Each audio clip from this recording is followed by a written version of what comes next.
महाकाव्य रामायण महान ऋषि वाल्मीकि द्वारा लिखी गई थी, जो हमें बुराई पर अच्छाई की कहानी बताती है। बहुसिर वाले असुर राजा रावण पर भगवान राम की जीत। फिर भी लंका के सम्राट में हमें जितना दिखता है वो उससे कहीं अधिक है। एक जटिल चरित्र जो एक धर्मपरायण राजा था, उसे अक्सर खलनायक के रूप में अद्वितीय माना जाता है। दरअसल रावण सिक्के के दो पहलुओं का सटीक उदाहरण है।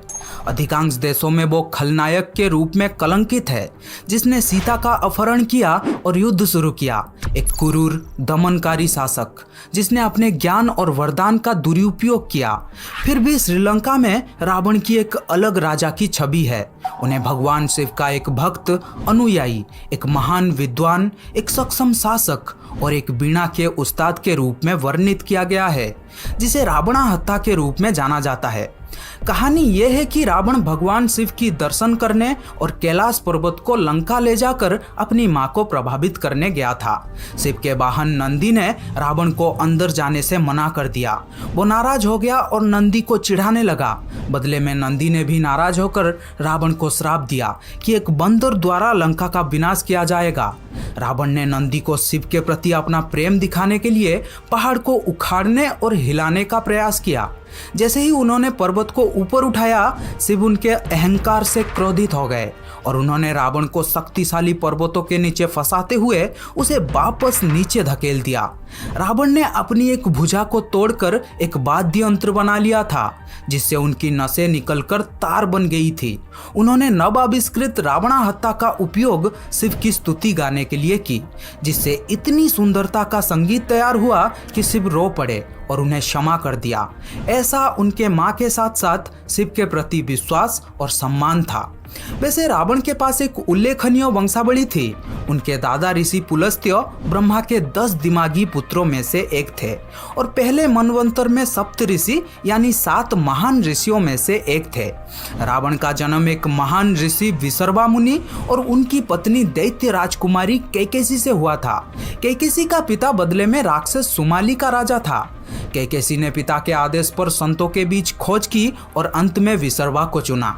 रावण के 6 भाई थे। पहला है कुबेर, उत्तर दिशा के राजा और स्वर्गीय धन के संरक्षक। दूसरा है विभीषण, जो राम के अनुयायी थे। तीसरा है कुंभकर्ण, वो जो साल में 6 महीना जागता था और बाकी के 6 महीना सोता था। चौथा है खर, पांचवा है दुशाना और छठा है अहिरावण। इसके अलावा उसके 2 बहनें भी थी। पहला है कुंभिनी और दूसरा है श्रुपरेखा, जिसने अपने भाइयों को राम के खिलाफ युद्ध छेड़ने के लिए उकसाया। रावण ने बाद में अपने सौतेले भाई कुबेर से लंका पर कब्जा कर लिया और लंका का राजा बन गया। उन्होंने गुरु शुक्राचार्य को अपना पुजारी नियुक्त किया और उनसे शास्त्रों को सीखा। हिंदू पुराणों के अनुसार रावण और उसके भाई कुंभकर्ण भगवान विष्णु के निवास स्थान वैकुंठ के द्वारपाल जय और विजय के अवतार थे। दोनों को अपने दुस्साहस के लिए धरती पर जन्म लेने का श्राप मिला था। इन द्वारपालों ने अपने शक्तियों और तपस्या के कारण छोटे बच्चों के रूप में प्रकट होने वाले संत कुमारों को वैकुंठ में प्रवेश देने से मना कर दिया। उनकी अपमान के लिए कुमारों ने उन्हें वैकुंठ से निष्कासित करने और पृथ्वी पर जन्म लेने का श्राप दिया। श्राप के बाद भगवान विष्णु सहमत हुए कि उन्हें दंडित किया जाना चाहिए। उन्हें 2 विकल्प दिए गए थे, या तो वे 7 बार सामान्य नश्वर और भगवान विष्णु के भक्त के रूप में पैदा हो सकते थे, या 3 बार शक्तिशाली और मजबूत लोगों के रूप में, लेकिन भगवान विष्णु के दुश्मन के रूप में। प्रभु के साथ वापस आने के लिए उत्सुक वे बाद वाले को चुनते हैं। पहले जन्म का श्राप हिरण्यकशिपु और उसके भाई हिरण्याक्ष द्वारा सतयुग में पूरा किया गया था, जब वे दोनों भगवान विष्णु के पहले अवतारों वराह द्वारा हिरण्याक्ष और नरसिंह द्वारा हिरण्यकशिपु पराजित हुए थे। त्रेता युग में विष्णु के दुश्मन के रूप में रावण और उसके भाई कुंभकर्ण का जन्म हुआ था और अंत में द्वापर युग में दंतभकर और शिशुपाल द्वारा तीसरे जन्म का श्राप तब पूरा किया गया जब वे दोनों भगवान कृष्ण द्वारा मारे गए। वैसे रावण आक्रामक और अभिमानी होने के बावजूद एक अहंकारी विद्वान भी था। पिता विसर्बा के मार्गदर्शन में रावण ने वेदों, पवित्र पुस्तकों और युद्ध की कला और तकनीकों में पारंगत हो गया। रावण एक उत्कृष्ट वीणा वादक भी था। उनके झंडे के चिन्ह पर वीणा का चित्र था। सुमाली, उसके नाना, ने गुप्त रूप से यह सुनिश्चित करने के लिए कड़ी मेहनत की कि रावण दैत्यों की नैतिकता को बनाए रखे, जिस वजह से रावण और उसके भाइयों ने 11,000 वर्षों तक गोकुंड पर्वत पर तपस्या की और ब्रह्मा से वरदान प्राप्त किया। रावण को एक वरदान प्राप्त था जो उसे मनुष्यों को छोड़कर ब्रह्मा की रचना के लिए अजय बना देगा। दरअसल रावण ने देवताओं, स्वर्गीय आत्माओं, अन्य राक्षसों तथा सांपों और जंगली जानवरों से पूर्ण अभेद्य और वर्चस्व के लिए भी कहा, लेकिन नश्वर पुरुषों का तिरस्कार करते हुए उसने इनसे सुरक्षा नहीं मांगी थी। ब्रह्मा ने उन्हें हथियार के रूप में एक रथ और आकार बदलने की क्षमता भी उपहार में दिया था। ऐसा माना जाता है कि रावण ने भगवान ब्रह्मा को प्रसन्न करने के लिए अपनी तपस्या के दौरान 10 बार अपना सिर काट लिया था। हर बार जब वो अपना सिर काटता तो एक नया सिर प्रकट होता, जिससे उसे अपनी तपस्या जारी रखने के लिए अनुमति मिलती। अंत में शिव उनके तपस्या से प्रसन्न होकर उनकी 10वीं सिर छेदन के बाद प्रकट हुए और उन्हें एक वरदान दिया। लेकिन रावण ने अमरता मांगा, जिसे शिव ने देने से इनकार कर दिया। हालांकि उन्होंने रावण को एक दिव्य अमृत पिला दी थी जो उसे अमर बना देगा। रावण के नाभि के नीचे अमृत जमा था और जब तक ये रहा तब तक उसे पराजित नहीं किया जा सकता था। शिव ने उन्हें दिव्य हथियारों और जादू के ज्ञान से उनके 10 कटे हुए सिर और महान शक्तियों के अलावा ये वरदान दिया। इस प्रकार रावण को 10 मुखा या दशानन के नाम से भी जाना जाता है। इसके अलावा उनके 10 सिर को काम, क्रोध, लोभ, मोह, द्वेष, घृणा, पक्षपात, धोखा, व्यभिचार और अहंकार के प्रतिनिधित्व के रूप में भी दर्शाया गया है। अहंकार इन सब से 10 सिर बनता है और इसीलिए रावण में ये सभी गुण थे। लंका एक रमणीय शहर था जिसे स्वयं खगोलीय वास्तुकार विश्वकर्मा ने बनवाए थे। ये देवताओं के कुशाध्यक्ष कुबेर का घर था। जब रावण ने लंका को बलपूर्वक लेने की धमकी देते हुए उसे पूरी तरह से लंका मांग ली थी। हालांकि रावण ने लंका पर कब्जा कर लिया था, लेकिन वो एक उदार और प्रभावशाली शासक था। उनके शासनकाल में लंका का विकास हुआ। विद्वान रावण के अधीन लंका ने विज्ञान और चिकित्सा में बड़ी प्रगति देखी। पुष्पक विमान या हवाई जहाज जिसे उन्होंने उड़ाया उनके शासनकाल के दौरान की गई महान वैज्ञानिक उपलब्धियों के उदाहरण के रूप में दर्शाया गया है।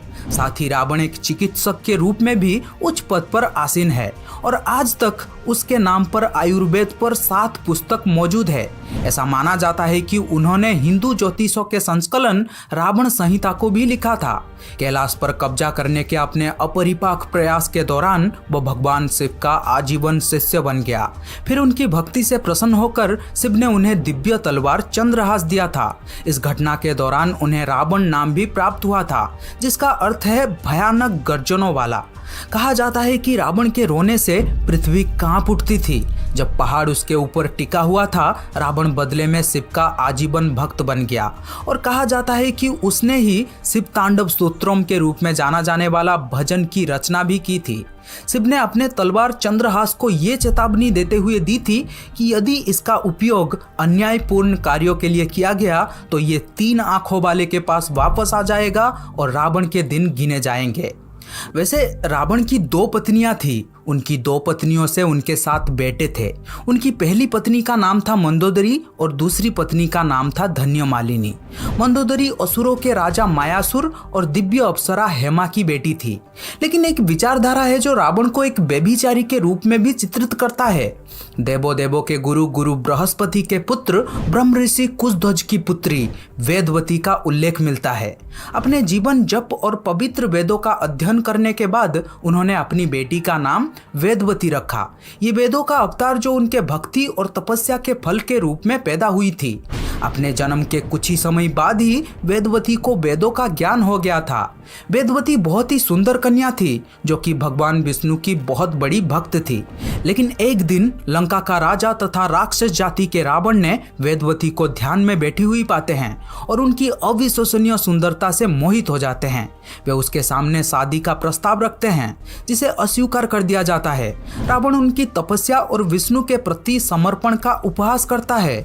हर मोड़ पर खुद को दृढ़ता से नकारा हुआ पाते हुए वे उसके बालों को पकड़कर उसे घसीटते हुए ले जाने की कोशिश करते हैं, जिससे वेदवती को बहुत गुस्सा आया और उसने तुरंत अपना बाल काट लिया और कहा कि वो उसके आंखों के सामने आग में प्रवेश करेगी और कहा, क्योंकि तुमने जंगल में मेरा अपमान किया है इसलिए मैं तुम्हारे विनाश करने के लिए फिर से जन्म लूंगी। इसलिए वो प्रज्वलित अग्नि में प्रवेश कर गई। वो फिर से सीता के रूप में जन्मी और रावण के मृत्यु का कारण बनी। हालांकि भगवान राम ये जानते थे। एक अन्य उदाहरण में ये भी कहा जाता है कि रावण ने भगवान कुबेर के बेटे से जुड़े एक अप्सरा रंभा के साथ दुराचार करने की कोशिश की थी। रावण के चाल जानने के बाद कुबेर ने उसे श्राप दिया कि अगर उसने किसी भी महिला पर जबरदस्ती करने की कोशिश की तो उसके सभी सिर गिर जाएंगे। ये एक कारण है कि जब उन्होंने सीता का अपहरण किया था तब उन्होंने सीता को स्पर्श नहीं किया था। वाल्मीकि रामायण के अनुसार 19वीं रघुवंशी राजा अनरण्य का वध भी रावण ने किया था। अनरण्य ने मरने से पहले रावण को श्राप दिया कि एक दिन मेरे ही वंश में उत्पन्न एक राजा रावण का वध करेगा और उन्हीं के वंश में आगे चलकर भगवान राम ने जन्म लिया और रावण का वध किया। सीता का अपहरण और सबसे शांतिपूर्ण तरीकों से उनकी रिहाई के लिए बार बार प्रयास करने के बाद जिसे रावण द्वारा अस्वीकार कर दिया गया, युद्ध हुआ जिसके परिणाम स्वरूप रावण और उसके सभी पुत्रों की मृत्यु हो गई। कई लोगों का मानना है कि ये विभीषण ही था जिन्होंने अपने ही भाई रावण के साथ विश्वासघात की और रावण के मृत्यु का कारण बना। हालांकि किंवदंतियों के अनुसार ये मंदोदरी थी जो इस बात से अनभिज्ञ थी कि कैसे वह अप्रत्यक्ष रूप से उस विश्वासघात का हिस्सा बन गई, जिसके कारण भगवान राम के हाथों उसके पति की मृत्यु हो गई। यह स्पष्ट हो गया कि रावण को मारना अब असंभव हो गया है।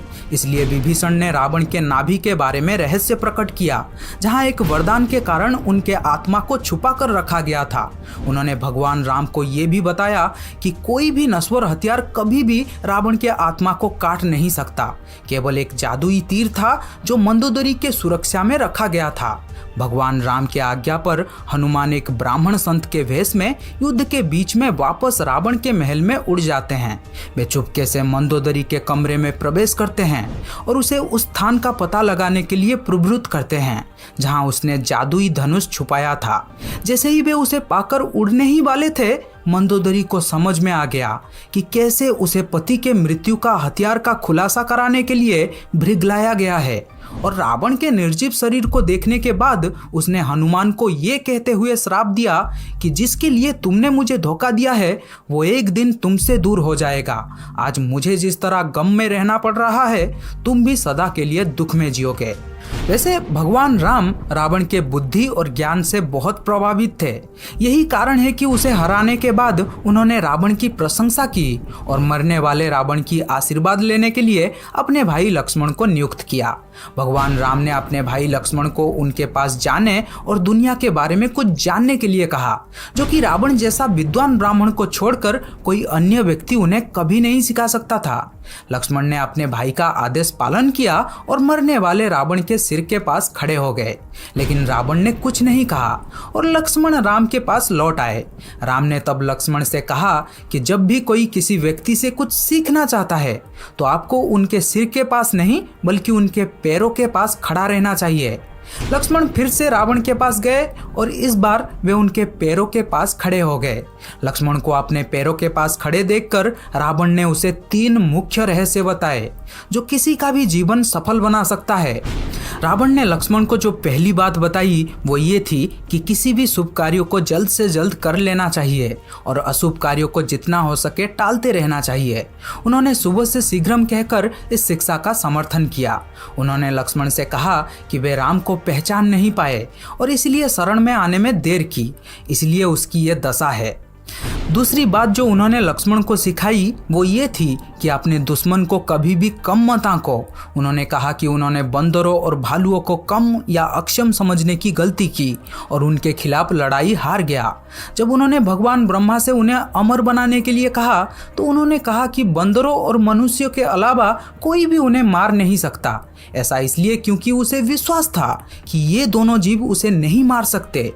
तीसरी और आखिरी बात जो रावण ने लक्ष्मण को बताई वो ये थी कि अपने जीवन के रहस्य को दुनिया में किसी के भी सामने प्रकट नहीं करना चाहिए।